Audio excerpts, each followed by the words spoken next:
Why hello my whimsical wanderers, and welcome to another episode in season 2 of the Class Clown series.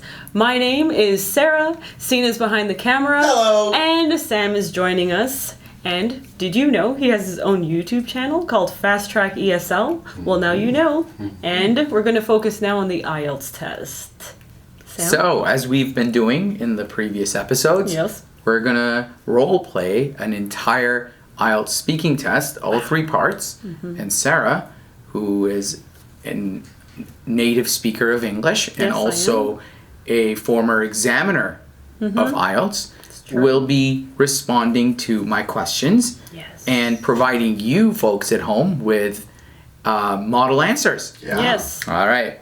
So And a all set? delicious tidbit at the end, so stay tuned, all right? Can't wait. It's a golden nugget. Okay. All right. Are you all set? Action time! All set. Action, action. Let's do this. So, in this first part, I want to ask you a few questions about yourself. Okay. Let's talk about money. When you shop, do you use credit or debit cards, or do you prefer using cash? While I do have some cash in my wallet, it's not very much because I've become used to using my debit card all the time. I do also have a credit card, but I actually save that for online purchases. That could just be me. Why is that? Because I find that credit is easier to manage online for me. And so I probably have used my credit card on occasion in actual physical stores, but I usually just keep it online because it's easier to track. Interesting. Now, do you usually save up to buy special things? No. No, I don't. I'm not that kind of person, though I do know some people who consider things very, I think these people are cute, just special and something worth collecting, so they get all cute and dorky and say, okay, I'm saving up for this. Sorry if it's you, but I don't do that. I just spend money when I need to on the things I need to. That's great. Now, would you ever accept a low-paying job? If the opportunity was great, like if it was a very unique opportunity concerned with something that I'm very passionate about, then yes, I would accept low pay. Of course, if I'm good and experienced in this industry, I would ask for more money, but further down the line. I see. Now, if you won a lot of money, how would you change your life? I would probably do the cliche things that everyone else would do if they won the lottery. But I would keep a kind of cool, calm, and collected attitude about it because, I mean, full disclosure, I'm not really the rich type. So I would have to kind of rein in the way I spend the money. But I would spend it. I would have periods where I'm generous with myself. Any specific items or? Oh, maybe a few brand name items, yes. Like a Lululemon item of clothing or bags or shoes. Okay. All right, I see. Okay, now in this second part, I'm going to give you a card. Okay. On this card, there's some questions. I want you to think about these questions for 1 minute. Okay. And then I'm going to give you 2 minutes to speak. I want you to tell me about a stimulating discussion that you engaged in your studies or at work. So here, Okay. and this is the cue card. Okay. You have 1 minute. 1 minute. Okay. So I'm going to talk out my process as I've done in other episodes. Stimulating discussion concerned with studies or work. So I'm going to pick my final year of university study. And it was an independent course where I can choose the topic. What was the subject? It was drama studies and Italian Renaissance clowning. Yes. A little niche. Who did I discuss with? My professor, Guillaume Bernardi. What were some opinions? Okay. Neutral. why was it interesting? So personal, curiosity, conceptual, related to prof. Okay, so you now have 2 minutes to speak. Please continue speaking until I tell you to stop, and don't worry if I stop you. Okay. So the stimulating discussion that I'm going to talk about related to my studies or work was actually the final year of my university studies. I had the opportunity to do an independent course, so I could choose my field of study as long as it was in the realm of theater or drama studies, which was one of my majors. So the subject was drama studies, but more specifically, I studied Italian Renaissance theater and Italian Renaissance clowning because I'm interested in clowns. Okay. What were some opinions? So I didn't really talk about my opinions too much during this discussion because it was for a thesis statement. And as you know, you have to be quite objective and informative with these things. So the only opinion was that I really liked the idea of clowning, and one of its origins is in Italy through Italian Renaissance theater. It was an interesting topic for me because, as you know, or maybe you don't, one of my majors in university was drama studies, also known as theater. So clowns are the epitome, I think, of every actor and their range of emotions. So that's why I found it very stimulating. And also my professor, he's Italian. So I would say that this idea came originally from me, but it definitely helped that he was Italian. He was born in Italy and raised in Italy and had enough credentials and qualifications to come to Canada. And I thought I might leverage that and use it for my own personal study. All right. So you had a few seconds left there. Yep. But let's move on to part 3. Okay, sounds good. Now, I'd like to discuss a few more general questions with you. Let's talk about the advantages of having discussions with others. What do you think, what would you say are the advantages of having discussions?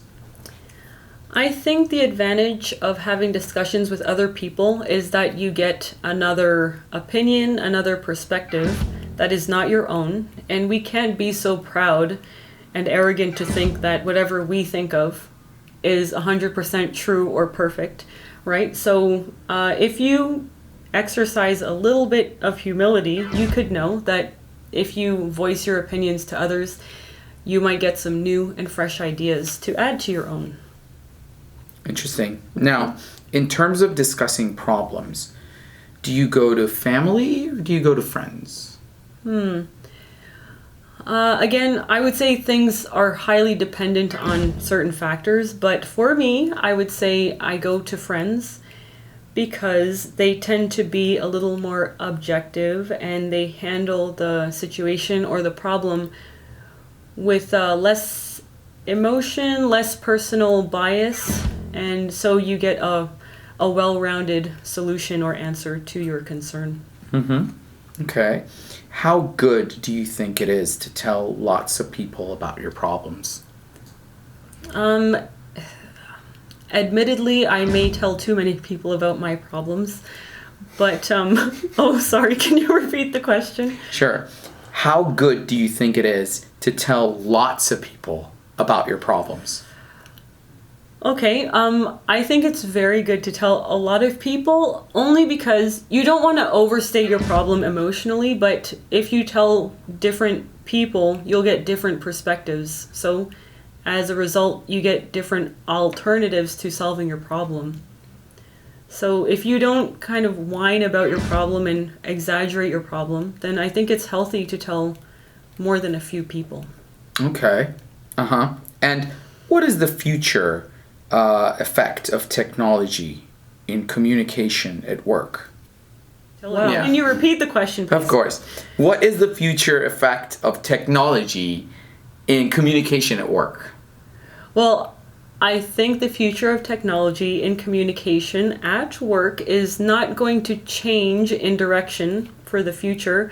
We're already incorporating a lot of technology into the way we work these days with an increase in online jobs and using technology in physical spaces, like teaching in the classroom, using technology there. So I don't think it's going to change, but it's definitely going to keep on getting used as frequently as it is now. Okay. Well, thank you very much. This is the end of the IELTS speaking test. Okay. And scene. All right. All right. Wow. Okay. So these two delicious tidbits I'm going to share with you. It was one before, but I caught one now. Okay, I'm slowly forgetting it. The first tidbit is, in a previous episode, during part 1, I may have used the wrong word. I used the word permanently when my intention was not permanent. In fact, I meant long periods of time. But as an IELTS student going to take the exam, I encourage you to be honest and don't, if you change your idea or you know the correct word that you didn't use before, you can backtrack and say, oh, I didn't mean permanently, I meant a long period of time. For the examiner, it's good to self-correct because it means that you're aware and that you can self-correct in real time. Definitely. And I may remember my second tidbit after you share some of your tips. So while you're trying to remember the second tidbit, I just want to say that in part 1, the questions are often personal. They're about you and your life, whereas in part 3, the questions tend to be more general. They're about your opinions and what you think. But please bear in mind that at times the examiner will ask a few part 3 type questions in part 1. So you got to listen very carefully. Not all questions in part 1 are about you, and not all questions in part 3 are meant to be generalizable. Sometimes they're about, just you. Right. So keep that in mind. About part 2, and in general, wouldn't you say that you're more on a roll? Like, or practice makes perfect. So even for a person like Sarah, who's very, very closely familiar with the format of the exam, she's been an IELTS examiner. Yeah. But still, when you do a couple of tests, right? Yep. Then you feel more confident. Wouldn't you say? It's just like sports, honestly. Yeah. Right? I tend to be a very positive person and look on the bright side of things. So I'm going to say, as a native speaker, during this part 2, I may have cut myself short because I naturally came to the conclusion of my topic. So this is a part of my juicy tidbit because you actually do have some leeway.